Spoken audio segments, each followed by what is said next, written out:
Hello, everybody. My name is Bill, Kilo India 5, Victor Golf Tango. I'm here to do a review on the Radioddity GD-88. I am a newbie in the DMR digital world.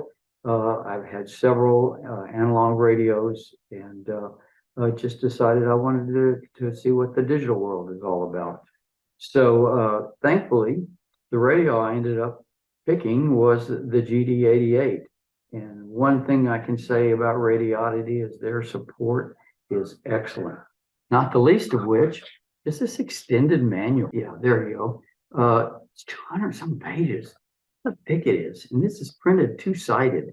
But listen, manual doesn't just tell you how something works or what it is. It gives you examples, scenarios. Every time I got stuck, the answer was right here. And listen, that manual is even better than this one. And this is a darn good manual. This is the one that comes with the radio. You could get by with this one, but like I said, I'm a newbie, so I like to have in the big one. All right, so besides the great book and the great support, why did I pick this radio? I was looking for one that supported, the knowledge that I have in the analog world. I could bring over the channels and repeaters that I'm already using and put them in there easily, and that worked. And so that was the bigger reason. Like, it has good power, it has flexible settings. It's got a couple of features, GPS and APRS, that I haven't used yet, but hear all good things about them. High capacity battery, 3,000 milliamps. It's a great battery. There were originally, when they first released the radio, some people were complaining that the battery didn't last as long as they thought it should. Turns out most of that was due to having two dual transceivers. And at the time, you couldn't turn one of those off. Can now. Just about a week or two ago, Radioddity released a firmware upgrade. You can now do single display. I did some unscientific battery tests. I left it on the radio with the dual mode on all day on my hotspot, just let it run down, and it lasted about 8.5 hours, give or take a little bit. The next day, I did the same exact test, only this time I just did it in single mode, and I got about another 5 hours. So it was a definite improvement. All right. I love the battery charger. Look at this. Okay, there it is. 2-slot charger. You can charge your battery and your radio, which the radio also has a battery attached to it. Just too handy. Particularly when I was doing this review stuff, I'm messing with these radios more than I normally would. And so it wasn't uncommon to just be on it all day, run a battery down, and I may not be ready to quit, so I could just grab the spare. The other thing that made that really nice was when I was shopping for this radio, Radioddity was having their bundled special. And as it turned out, they do this frequently, where you, for the same price as the radio alone, they include a bundle that gives you a spare battery, a hand mic, and a earpiece, a little FBI looking. I'm sure the chicks love that. But anyway, so I had the spare battery. I love the programmable buttons. It has lots of them. It has a bright color display, and I've experienced. I have other radios with color displays, and man, if the light's too bright outside, you cannot read it. I don't have that problem with this one. It reads just fine. That's not to say I can go held it up with the bright sun right on me and read it. No, you have to use reason. But in the just normal daylight, I can see fine. So I like that. The audio was great. I expected to have good audio on the digital radio, and I was not disappointed. The menu system is really, it's got so many options. At first, you can be a little overwhelmed, but it's well laid out. It's easy to hop around. That top knob that you can use to change channels also changes menu settings. So I like the handset menus. Codeplug software, that was I've used Chirp and other software from my other radios. So Codeplug was kind of a new area, and it was nice to have two versions that I could use. I could use the OEM version, DRS CPS 3.3. Other folks didn't like that. I don't know what they didn't like. I liked it just fine. I thought it worked really well. Then there's the free one from David. He goes by his call sign. Anyway, CPEditor is the product. And it really is nice. There's some really cool things. I think one of David's CPEditor's strength is the import and export on CVS files. He has, there's one particular one, you can do an import export from the zones and you get everything. You get the whole code plug. So it's nice to have them pulled out at one time. You have import export on the OEM one too. I just liked the David ones better. Okay, I've talked too much already. So let me have a couple more slides and then we're going to do some tests and I'm going to do a CPEditor demo at the very end. So hang on, just one more quick slide. Since I mentioned the display, you can see the single display mode. That's pretty new. That was a big thing for a lot of folks. So you can see I went ahead and photographed the single display. That's what it looks like. To the right of that is the normal dual display with all of the little icons that are visible mapped out. You still get all that same information in single display mode. A couple of things about single display mode. If you're using single display mode, the menu functions for repeater mode aren't visible. Repeater needs the VFO A and B, and so it doesn't even show that icon to let you change to repeater mode. So just remember, if you're looking for something, can't find it in your single mode, switch back to display mode and you'll probably find it. Let's see, the other thing is, you can't do repeater mode. That's all that comes to mind. I mentioned about how I thought the icons and the menus were easy to use, and I had a slide on that. So let me put that up real quick. I just duplicated 4 different displays, and I did put a yellow box around the function word that's at the top, and that's how you start out using it. You don't need to try to determine what each icon means. Just use the twist knob at the top or the up and down arrow. Flip through, look at the word at the top and for the function that you're looking for. And after a while, you'll find yourself starting to look at the icons. You'll realize what they are after you've used them a few times. And for me, it's self-teaching. That last display shows an actual menu that I've gone into. And just once again, that top knob, once you're in a menu, that top knob, you can scroll up and down. You can still use the up and down arrows, but you can also just use the knob. Anyway, enough of that. Just wanted to mention single display and a little bit I learned about the icons. I did think of one more thing I wanted to talk to before we get to the unboxing video, and after the unboxing is the audio and transmission tests. And that is hotspots. You can do hotspots in the analog world. And so I got my GD-88. I'm all ready to connect to the repeaters. Not quite as many digital repeaters, although I did drive out to one to make sure that everything worked. But in order to review, I just needed to do a lot more things. And so I started learning about hotspots. You can get a Pi-Star hotspot. They've been around for 3 or 4 years. Now they're up to a couple $100. Or you can get this thing. Look at this. It's this big. Well, there, it's black, so you can't see it very well. It's up there in the picture, right there on the top of that little tan colored box. I stuck it. That is a picture of my hotspot running. The reviews on that, I bought this on Amazon. I think it was $38. And the review said, "Oh, that doesn't work. I have to send it back." And yeah, they're finicky. When I first got my first one, I sent it back. The second one came with the same problem. And then I discovered, hey, it just needs to be broke in.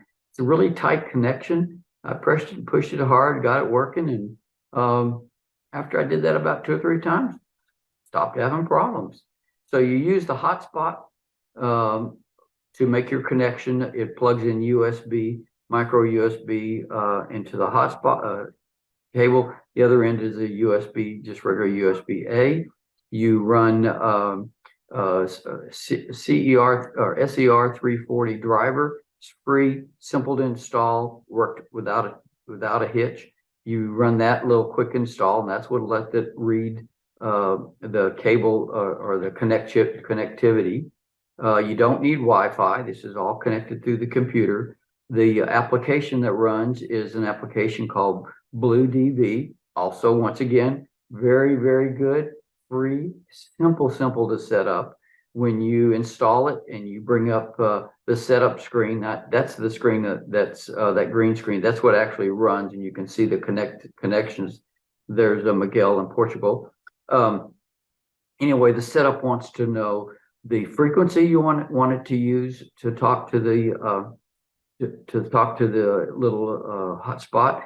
It wants to know what your DMR ID is. It wants to know if you're using Brandmeister, it wants to know your Brandmeister password. I believe it also will support Fusion and some of the other digital. It converts to other digital standards. This radio is DMR only.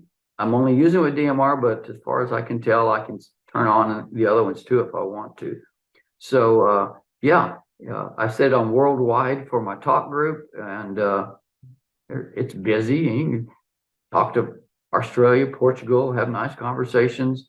It supports Parrot, and those of you that are in the digital world already know this. I didn't have it in the analog world, but you don't have to keep going sound check.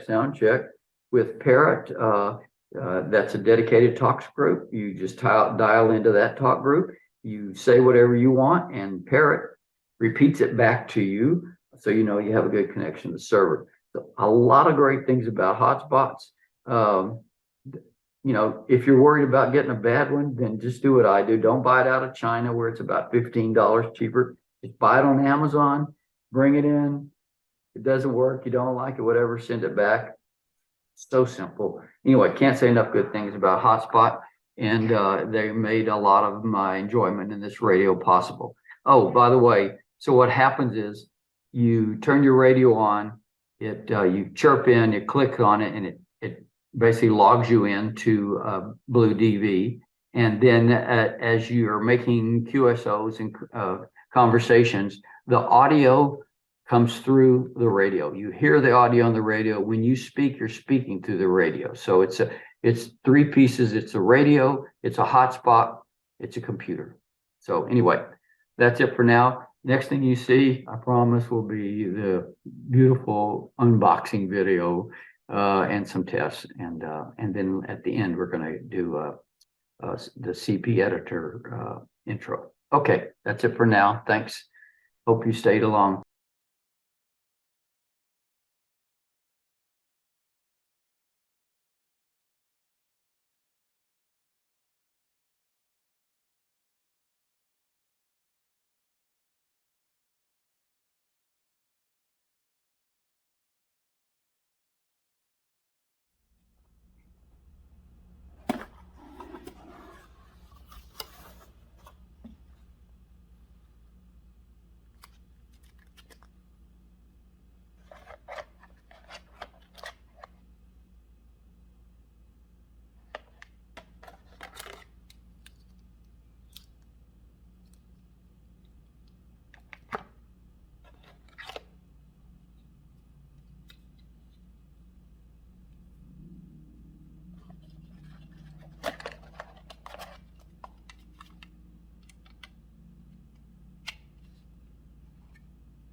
Well, hope you enjoyed that unboxing video.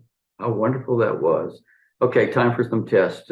This is a slide that shows the results of the power testing. As I mentioned earlier, I did 8 of them, 4 for analog, 4 for digital, and then within each of those, I did 2 for 2 millimeter or 2 meter and 2 for 70 centimeter, and each of those had a high and a low. And so I did them at different frequencies, high and low, and there's the results.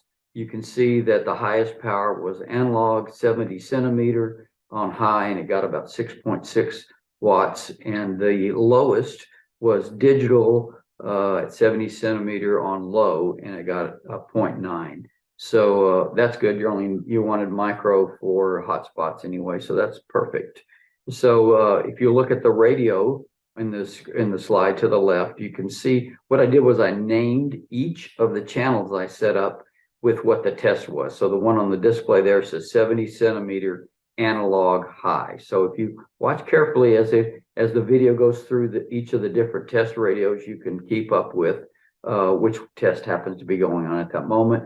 And you can kind of see the red LED at the top of the Surecom. And some of them, it wasn't as clear because it was too bright, but I think you can follow it. Anyway, this chart repeats at the end. And then right after the power levels, I do the audios. I set the radio up and I taped audio playing the weather channel. I played FM talk radio, and then I did some test transmits to on the 70 centimeter band and on the 2 meter band. And it was pretty simple. And all of those stuff is fairly quick.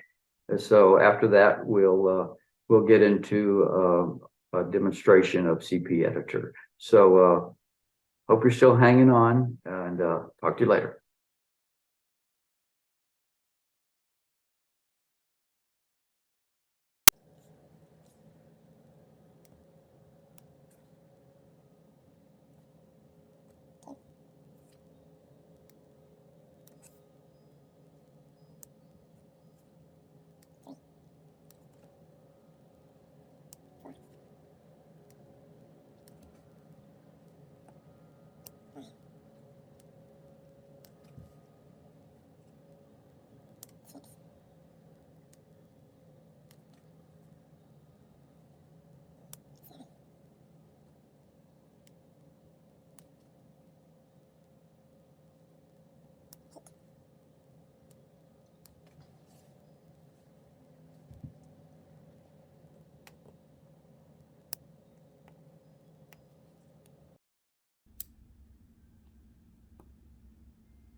Your local forecast for the Dallas-Fort Worth Metroplex. Today, partly sunny with a 50% chance of showers and thunderstorms this morning. Then sunny this afternoon. Cooler with highs in the lower 70s. Northwest winds 10 to 15 miles an hour. Tonight, partly cloudy. Cooler with lows in the upper 40s.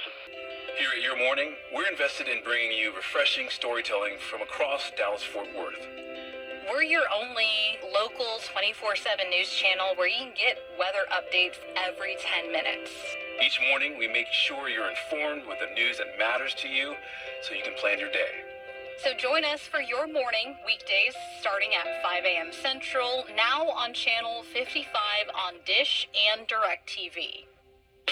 KI5 VGT Kilo India 5 Victor Golf Tango. This is a sound check. Testing on 2 millimeter. So KI5 VGT clear.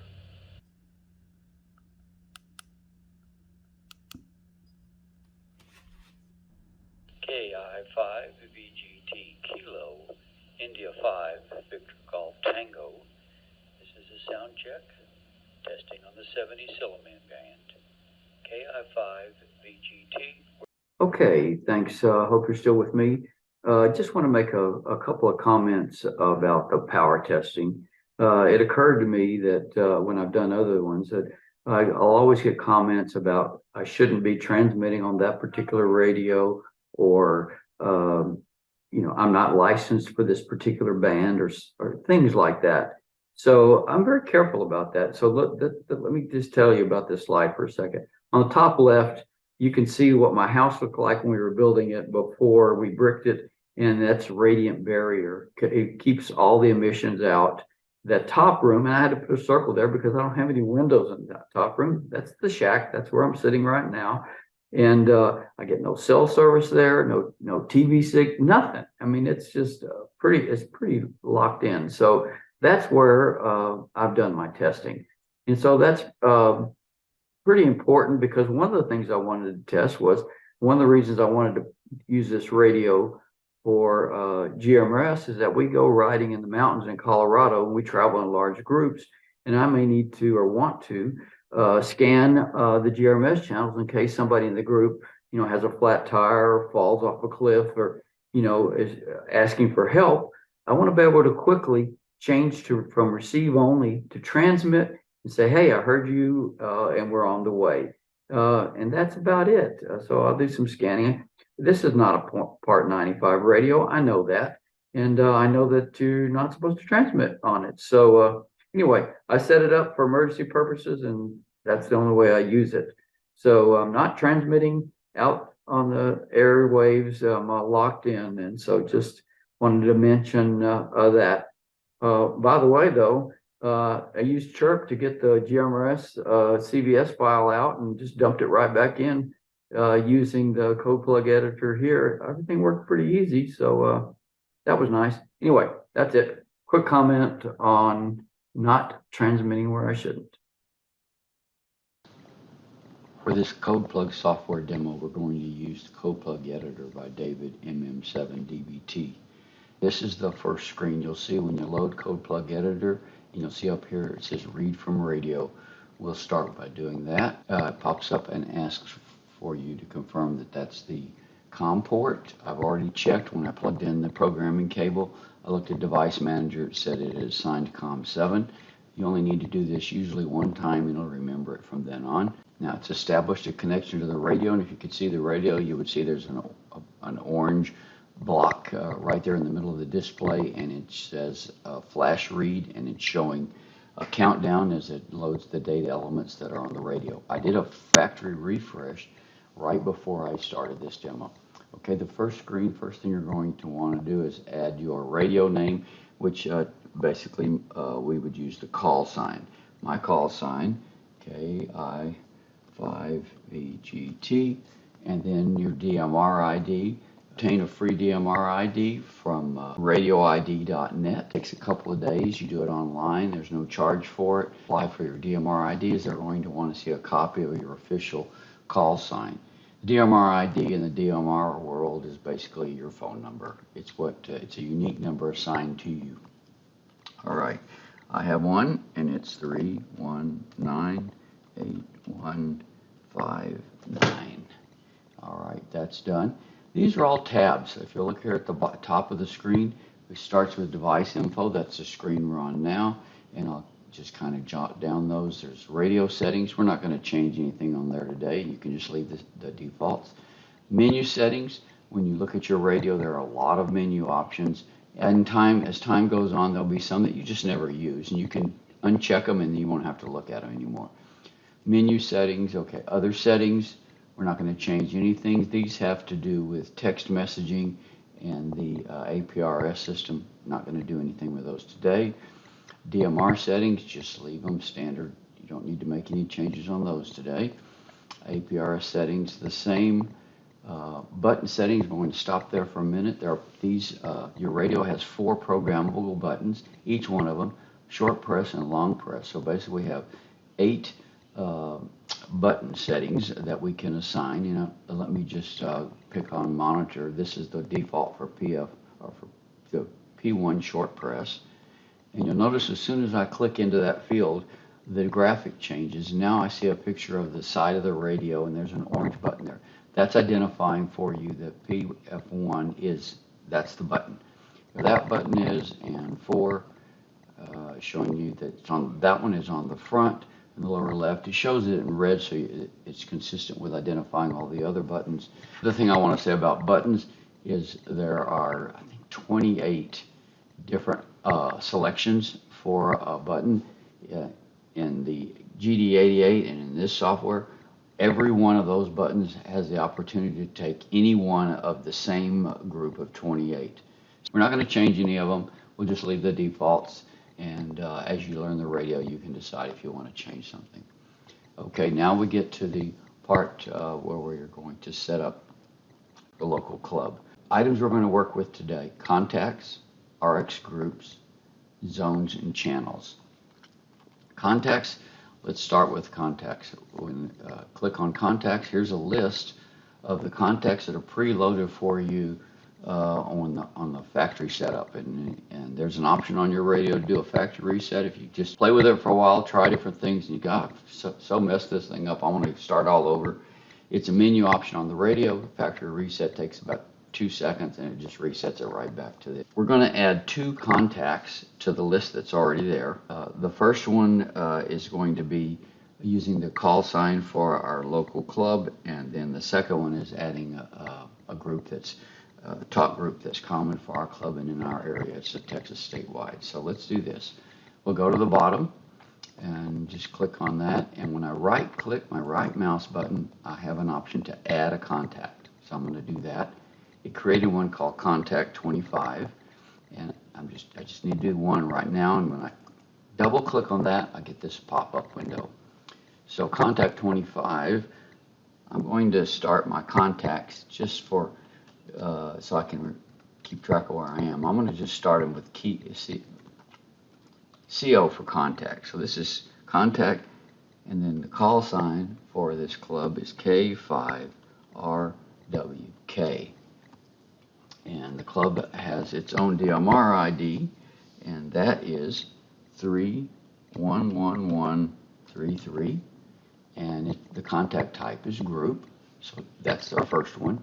I'm going to add one more. All I have to do there is just, back up, is add new contact, and this one is going to be named TX State. State W, standing for TX statewide, and they have a DMR ID for that. That one is called 3148, and it also is a group, and that's all I need to do. I'm going to use some of these existing ones that were already created for us, and you'll see that in just a second. Okay, so we're done with contacts for now. The next thing is receive groups. Let me close that. Receive groups, and there are a handful of those. And we're going to, as we did before, add a receive group. Pick any one of those and say new group. So here's our new group. We're adding receive group. We're going to call this one RXG, and I'm going to go ahead and use my call sign for my club, K5RWK, and that just tells me this is a receive group I set up for the club. So now I've got the name, and this is all of the contacts that are loaded in my system right now. And if you look at the bottom of the list, you can see where the contact for the club was set up and Texas statewide. So let's add some in there. Well, we're going to do local. Let's put local in there, and let's put the one for the club itself. See that I just do that? Click over there and add, and I'm going to do BM stands for Brandmeister Worldwide. I'm going to add that one, and I'm going to add Brandmeister North America. I'm going to add that one, and I'm going to put Texas statewide. So now I have a receive group so for instance, if I'm listening to BM Brandmaster Worldwide and somebody wants to contact me on local, I'll hear that. Anybody in my group, I will hear anybody in my group. Without this, even if I was logged onto the club and didn't have them in a receive group, I would not hear what they had to say. So that's the receive group. So let's close that. And then the last thing is zones and channels. All right, let me get my information. We're going to add a new zone. A zone is a collection of all the contacts that I want to, it's just a collection. You'll see that I'm going to collect all the contacts associated with me interacting with my club, and so I'm going to give it its own zone. So the way that I do that is I come over here at the bottom, you see on the left where I have all the zone names, and I'm going to add a zone. And now when I double click on that zone, just like the other ones that popped up, this is what's so nice about David's code plug editor. Everything's collected uniformly in different screens. You can add and you can rename previous and next. It's really kind of nice. All right, I've created a zone. Now let's give the zone a name. Let's use the club name, K5RWK. So now I have a zone.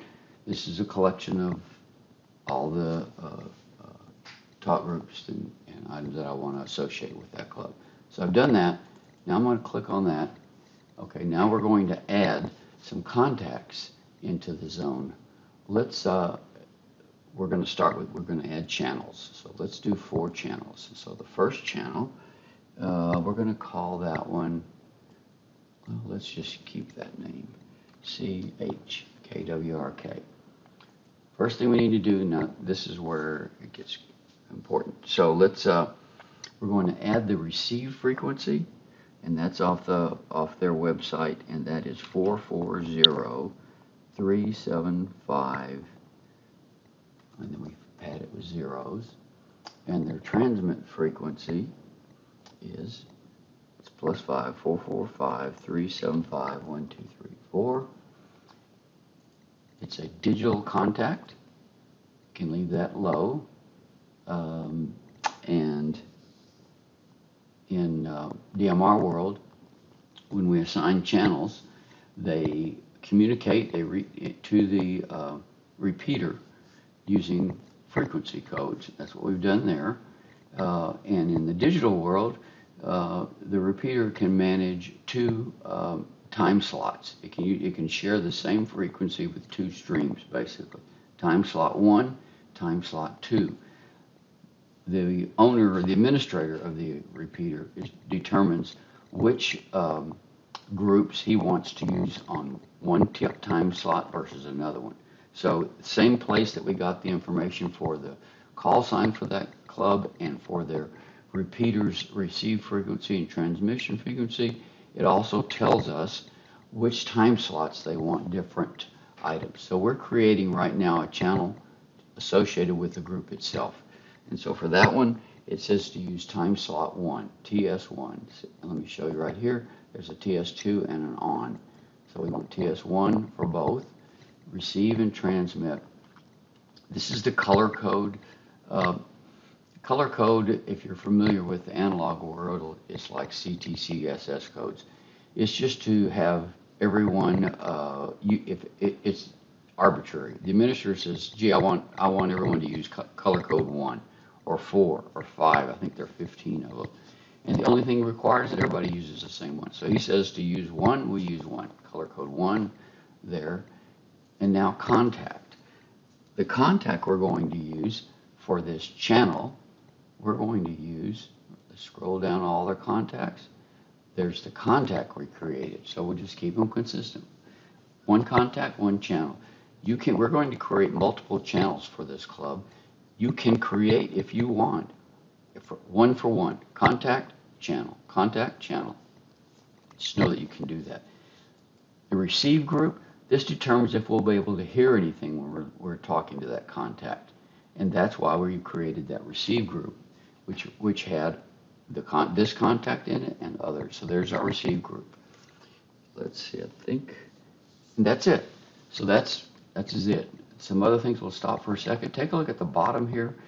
David has done a great job of explaining what of each of these fields are. So as you go through a different field, time stop, there you go. If you don't quite remember what it was for, you can just read down here. This is what we like about this code plug editor. It's the meaningful, well-written helps at each leg. So we've got one. We created 1 of 1, and that's our channel. So now we're going to do the next one. And let's just hit new channel, and it kept everything. Nothing's changed. So until you tell the system otherwise, it assumes that those fields are all going to stay the same. Some of them will have to be changed, these two down here. So let's go right here. So we're going to keep the same frequency because we're going to the same repeater. We're staying digital. We're staying low. This one, the administrator says that this one should be time slot 2, and the one that we're creating, we're going to call this one worldwide.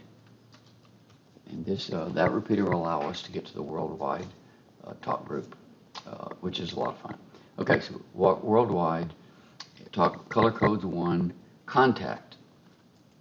All right, let's look. There's several worldwide. This is a worldwide. This is DMR's worldwide, and then this is, we like Brandmeister for a lot of reasons, but we're going to use Brandmeister worldwide. And the receive group, as long as I put Brandmeister worldwide, it'll work. And I did put it. It was in that receive group that we created. So same receive group, we picked the contact that we know will get us to worldwide, and we can name it whatever we want. So now we've done number 2. Let's go to number 3. For number 3, we're going to create one that listens to a talk group called North America. And so for North America, the administrator says yes, he wants us to still use time slot 2. The contact is, this is one of the standard ones that were already installed for us. Let's use Brandmeister North America. And the receive group, same one. There we are. That's how easy it is to create a 3rd channel. Let's do one last one. And this one, we're going to call it Texas State Wide. Same thing, we named it before. And it belongs on TS1 because that's what the repeater book told us. And that's what the administrator wants. And when we created that contact, that's the one we created, Texas statewide, and it's in the same repeater group. Okay, and that's it. Go ahead and close that. That's it. We're ready to use the repeater for that local club.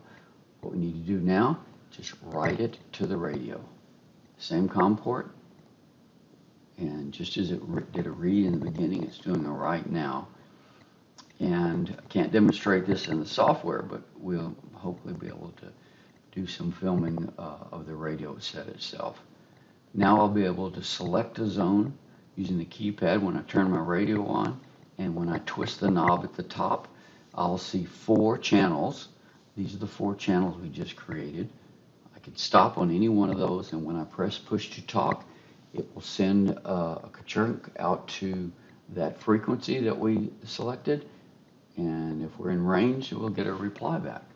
Okay, let's see what made it to the radio from the codeplug editor. We'll turn it on. And it's booted into our new channel. So there's our club site, and I'm clicking the knob, and there's worldwide, North America, Texas statewide. So I don't have the antenna on there now for the video, but if I press this, it would attempt to log on to the to that site. So let's take a look, see if we can see something. So I'm going to hit menu key, and let's do the channel edit. Channel edit's first one, and there you can see there's the transmit and receive site, low power, slot 1, digital. Those are all the things associated with that. I'm going to back out now, and let's back out again, and let's go to the club site, menu again. There we go. Push down, get the channel edit. Same thing. You can see them. Okay. Let's see what else. There's the color codes. There's our receive group, and there's the contact we created, contact right there. So everything is set up, and so I'm going to back out, and it's ready to go.